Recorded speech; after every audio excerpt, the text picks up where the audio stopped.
A lawyer's report.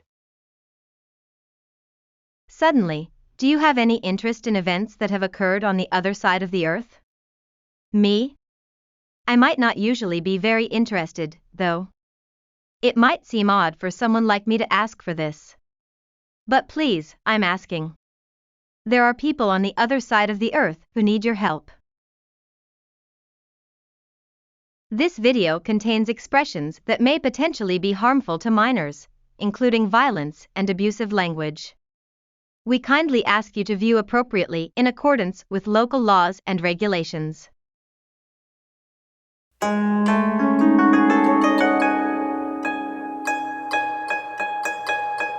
This video was created with the aim of informing people around the world about discrimination against people with mental disabilities and human rights violations in Japan, based on tragic incidents that have actually occurred in some psychiatric hospitals in Japan in recent years.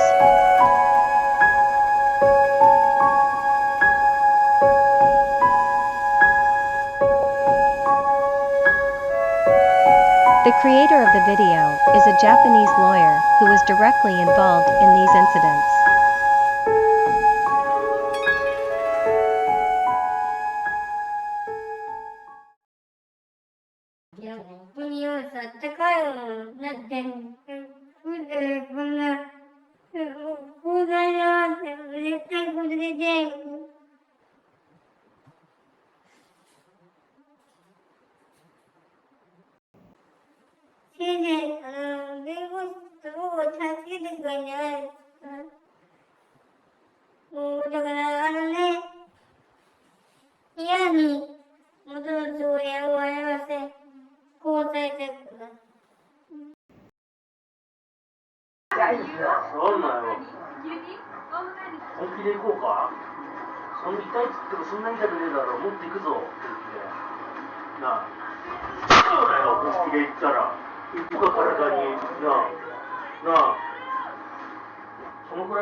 In February 2021, an incident occurred at Nanal Hospital, a psychiatric hospital located in Tokyo, the capital of Japan, where new COVID-19 patients were confined in a room that was only furnished with futons, a type of Japanese bedding, laid on the floor.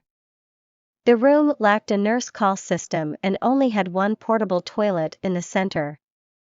6 patients were locked in from the outside and held captive for at least 10 days. Of course, the patients were left unattended without access to even a shower or toothbrushing facilities. Inside the room, a hellish situation continued where patients knocked on the door and yelled out phrases like "Please give us water" and "The toilet is overflowing." This terrible incident was reported in Japan, and the Tokyo Metropolitan Government, the supervisory agency, began an investigation.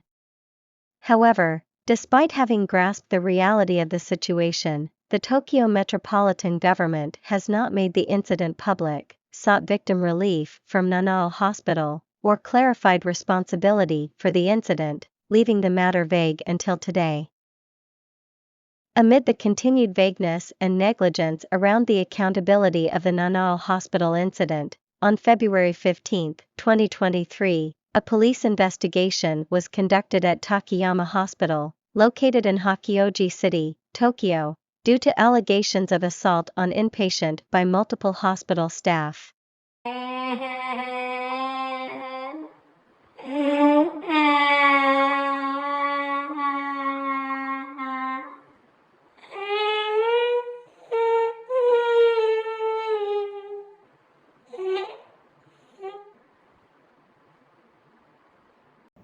Multiple staff members were arrested and charged. This was the result of a lawyer who had been conducting an investigation based on contacts from victims and whistleblowers identifying the perpetrators and filing a criminal complaint with the jurisdictional police station. The severity of the abuse by the perpetrators was extremely intense, strongly suggesting that this was not an isolated incident, but rather a possibility that similar abuses had been systematically conducted at Takayama Hospital for decades. Naturally, given the scale and nature of these abuses, it was almost clear that the hospital administrators were aware of the incidents and had left them unaddressed. The details of this incident became a significant social issue in Japan, with the public broadcaster NHK reporting on it in a program titled ETV Special Report, Death Discharges. The title was given due to the abnormally high death discharge rate of about 80% at Takayama Hospital.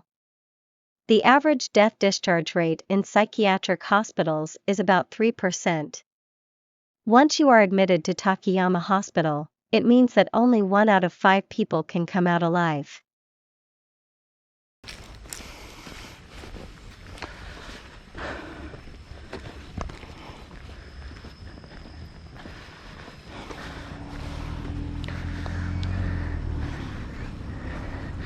I am lawyer Aihara. Until that day, I thought I was just an ordinary lawyer. However, in reality, I was an uncommon fool.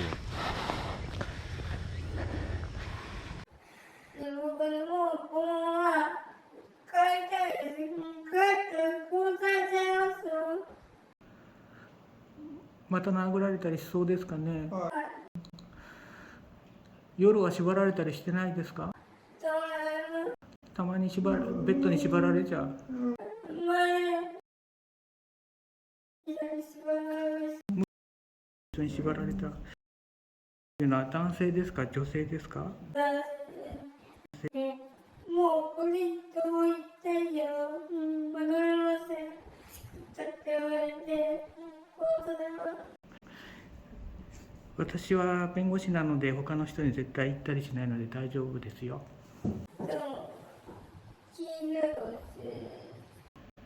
いないの確認してますんで大丈夫です。よっぽどここにカメラとか盗聴器とかないかなっていうのを心配したぐらいなので。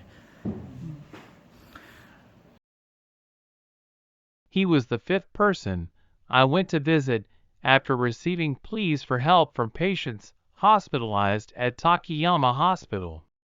Most of the communication came through whistleblowers inside the hospital. Japan has a whistleblower system, but when it comes to abuse occurring within psychiatric hospitals, it's 100% non-functional. Even if you report to the Tokyo Metropolitan Government's hotline, they inform the hospital in advance about the report and only conduct an investigation after giving about a week to 10 days of grace. It would be laughable to find abuse under such circumstances. If anything, it would be more appreciated if they suppressed the reports altogether. That way, there is no risk of a witch hunt in the hospital to find out who made the report. As a result, reports ended up coming to me, a mere civilian. I had a fairly good understanding of the dire situation inside Takayama Hospital, but in Japan, neither the supervisory agencies nor the police take action unless a large amount of conclusive evidence is gathered. So, I was gathering evidence while rescuing each patient who had reported the situation. In the meantime, even Takayama Hospital seemed unable to easily harm patients once a lawyer got involved, and all my patients were safe. Therefore, I believe that although the urgency was high for him, the risk of direct harm was quite low. In short, I, the fool, was careless.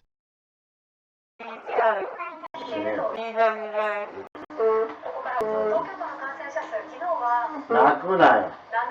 いい年こいてよ。バカだろ。お前この間一晩騒いだろ。今日だってお前夜中泣いてみろ。朝の飯食わさねえから。分かったな。分かったな。泣くな、しょうもねえことで。なんで弁護士が来たんだよ。だから何つったのさっき。またなんで同じこと言ってんだよ。なんて喧嘩しやって。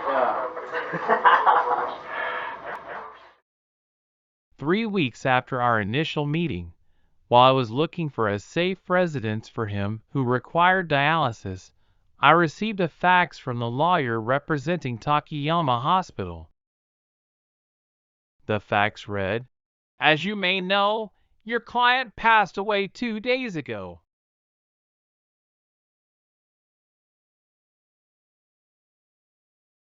He died? My mind went completely blank. I can't remember whether it was just a few seconds or more than 10 minutes. However, the next thing that came to my mind was, I have to get his body autopsied. It's all over if he's cremated. But the human mind is a strange thing. Probably, many people couldn't guess what I thought next. The next thing I thought was to put a brake on myself.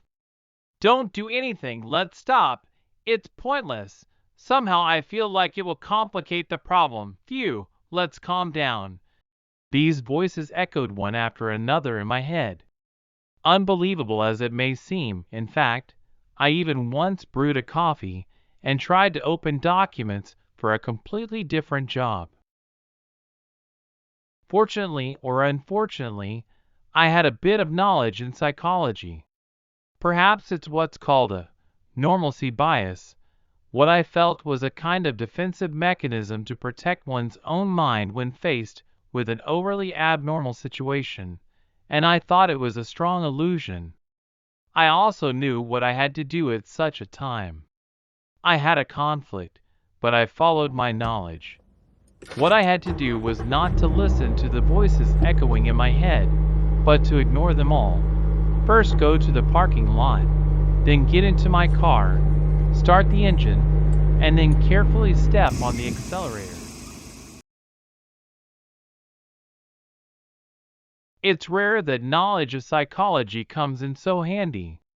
Once I got on the road and started driving towards Takayama Hospital, I was completely back to lawyer's thinking.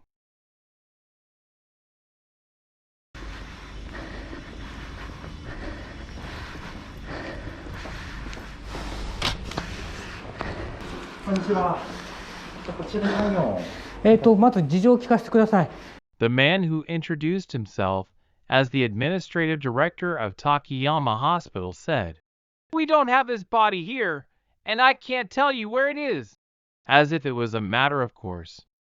However, there was no way I would retreat with such an excuse, and naturally, a heated argument ensued.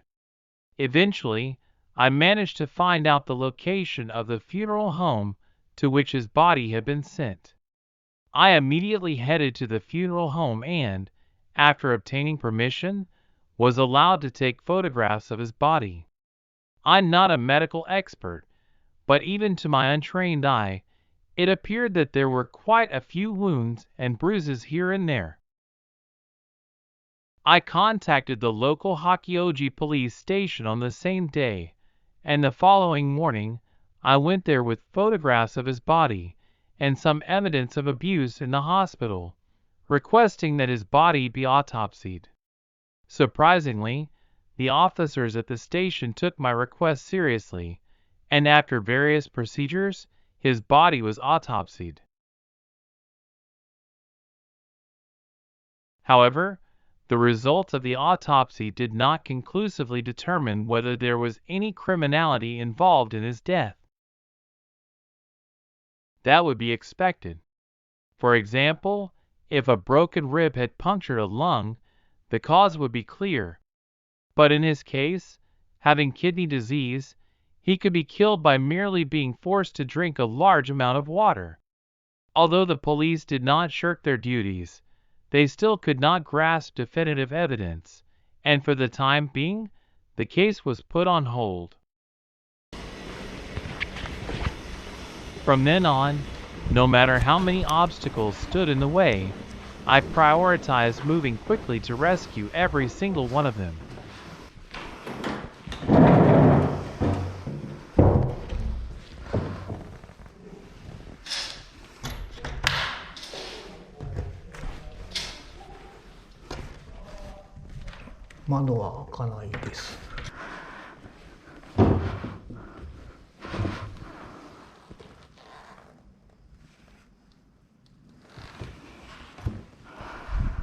She was suffering from a rare disease called multiple system atrophy, where the muscles throughout the body gradually atrophy.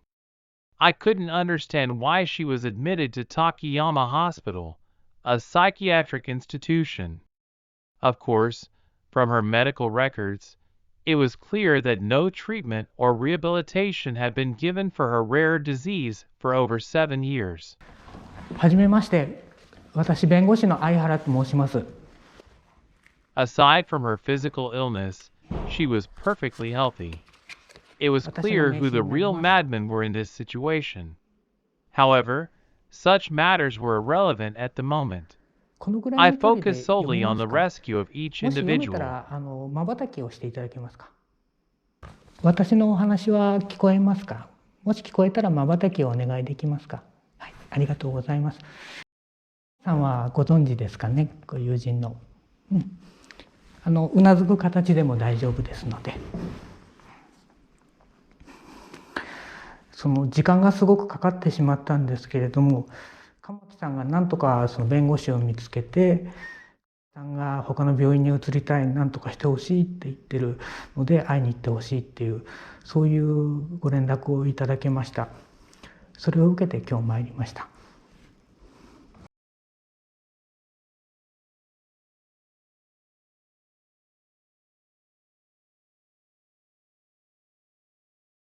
もしかしたらその体の方もご不自由になられてるかもしれないと思って、一応イエス・ノーで紙を持ってきました。本当であればね、こちらに視線を移していただいたり、こちらに視線を移していただいたりして、これでお体不自由な方もコミュニケーションを取れるんですけども、竹山病院の方ではそういうものを用意していないだろうから、私の方で簡易的なものを用意しました。ただこれを使いやすいかどうかはまだ分かりませんので、大丈夫ですか。でただ話がいろいろ広がってしまうとコミュニケーション大変かもしれないので、一応今の状況だけお伝えした上で、まずは私の方でちょっと絞ってお話をさせていただきたいと思います。で一番大事なことから順番にお伺いしておいた方がいいかなと思うんですけれども、この滝山病院から出たいというご意思はおありですか。もしあれば瞬きをお願いします。もう一度 Her よろしいですか。 consciousness was 瞬きをお願いし clear, ます。 and there were no signs suggesting a mental disorder. This was also confirmed from her medical records. 私は次の Yet, 弁護士を for 代 over 理人と定 7 め years, 下 she 記の was 事件に関 confined, する事件を spending 認知し each ます。 day in loneliness and でここに despair, 私の名前 just と waiting 書 for いてあ death. ります。 Let me reiterate, この距離で見えます this か。 place is supposedly a hospital, 見えたら瞬きして officially ください。 operating with the approval of the 大丈夫ですかね。 authorities. I had to search all over Japan, but in a relatively short period, I was able to find a safe and comfortable hospital, and she successfully transferred there. 99% of this achievement was thanks to the people who supported me. The remaining 1% was luck. For about a year and a half, just like her, I managed to discharge clients who reached out to me from Takayama Hospital. Many people still say, even after the incident came to light, that Takayama Hospital is the last place where patients with nowhere else to go gather, so they can't possibly be discharged. However, in reality, this is far from the truth. In the end, out of the 10 clients I represented, excluding the one who unfortunately passed away, All 9 of them have either been discharged or transferred to another facility. 4 of them transferred, while the others are living in their local communities. During that time, I continuously gathered evidence with the help of internal collaborators. おいって何？おいってなんだよ、おいって。おい。すみませんだよな。口の利き方上手。いいよ、しろよ。何？なあ、ないな。口の利き方気をつけろよ。なんて言うの？どういう時は？すみませんだよな。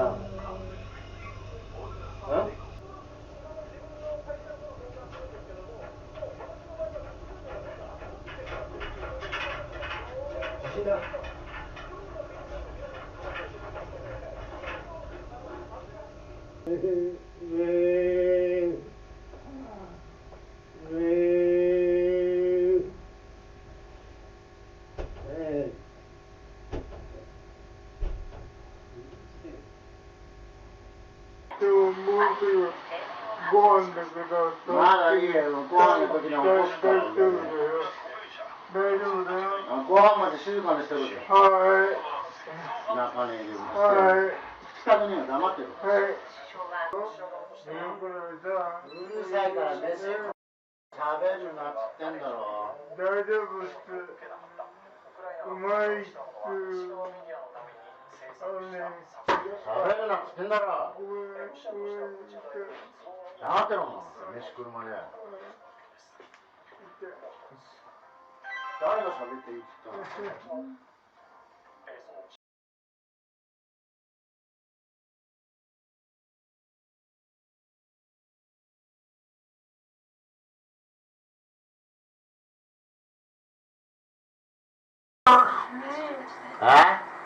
何？取ってくれ言ってるやつはダメだっつってんだろ。何回言ったらお前覚えるんだよ。毎回言ってんだろ。くれ言ってるうちは何もしねえっつってんだろ。ちゃんと取ってください。嫌です。お前の言うことは聞かねえよ。もっと見くたらしい男だ、このバカ男。しょんべん一かけてやんの。自分のしょんべん、あんたのしょんべんを。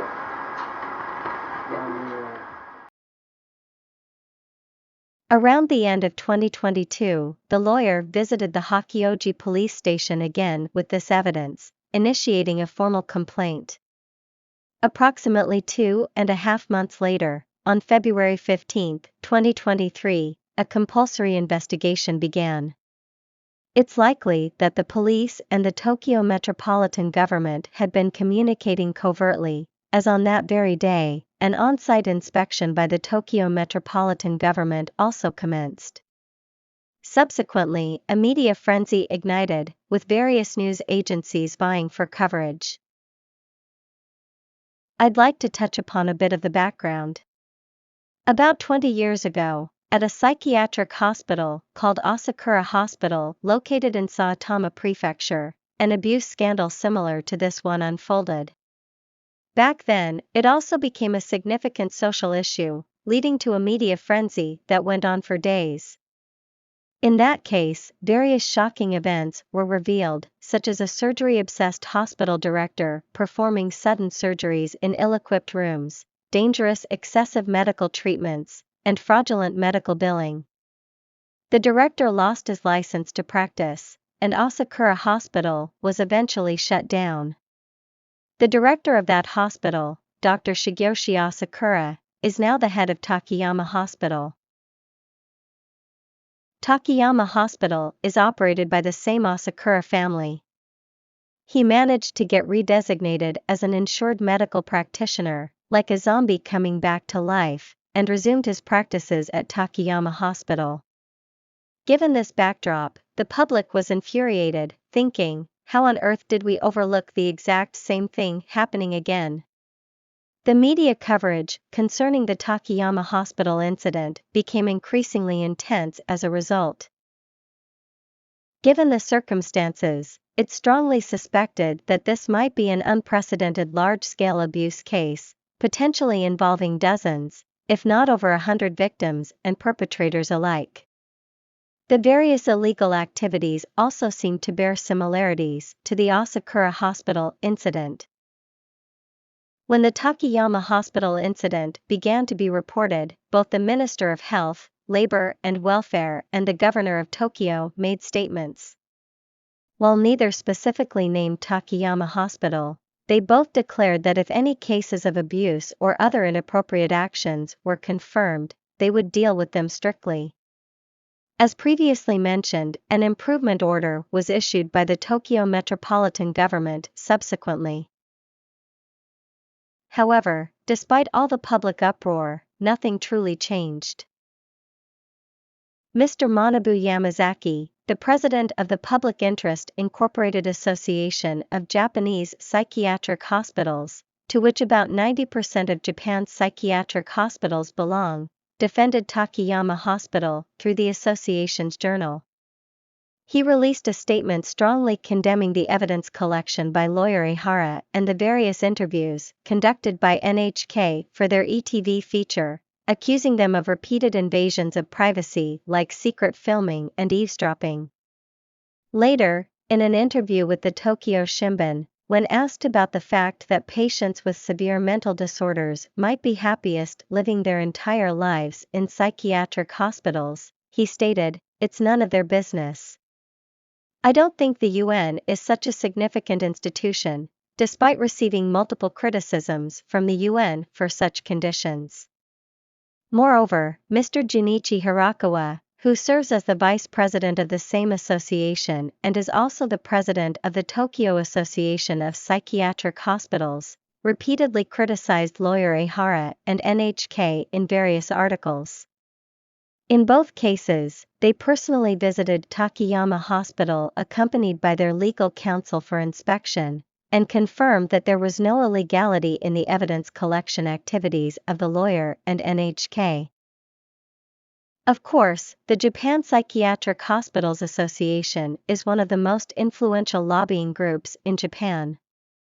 Mr. Junichi Hirakawa was appointed as the vice chairman of the Abuse Prevention Committee set up by Takayama Hospital in accordance with the improvement order from Tokyo Metropolitan Government, and this appointment was approved by Tokyo as well. Even now, 6 months after the exposure of the Takayama Hospital incident, more than 100 patients, many of whom are believed to be victims, remain stranded in the hospital. The victims of the Nanal Hospital incident have been forgotten to the point where no one even remembers their existence. Initially, the administration took action, albeit reluctantly, but now it is losing interest in the incident day by day. Both the Ministry of Health, Labor, and Welfare and the Tokyo Metropolitan Government are large organizations. The inner feelings of each individual employee working there are unknown. However, as a whole, it seems as if they have decided to place more emphasis on the words of Chairman Yamazaki, who dismisses recommendations from the UN and others as none of their business, than on the voices of the victims. I don't know what to do anymore. I want help.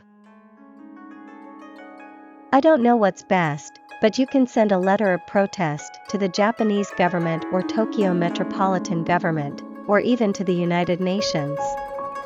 ETV's feature report Death Discharge is a wonderful documentary, and I highly recommend watching it. However, since there's no English version, it might be meaningful to let NHK know that you'd like them to create an English version. Spreading this video, or even just giving it a thumbs up, can help. I'll post the addresses for Japan and other destinations in the description. Thank you for watching. Japan. A beautiful country. 先生、如果他这个鬼呀。 Forgive me. No. I mean, do not forgive me.